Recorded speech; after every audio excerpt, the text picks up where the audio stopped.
Oscar Pizza delivery man nakadawat og $1,000 nga tip gikan sa mga celebrity A-listers. Samtang Isabel Oli gitubag ang mga pangutana kung opisyal na ba kining kapamilya. Si Maris Puyo sa Showbiz Chika.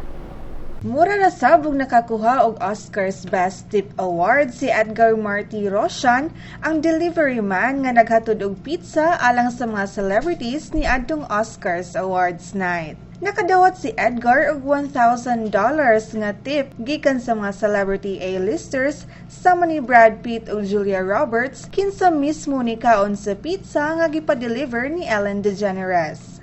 Matud ni Ellen, nangayo siyag tips sa mga artista pinaagi sa usa ka kalo nga iyang gipasa-pasa. Ang Big Mamas and Papas delivery man nag-guesting sub sa The Ellen DeGeneres Show kagabi, diin matud sa producer nga mo'y nakakuha og highest rated episode sulod sa 11 years sa maong show.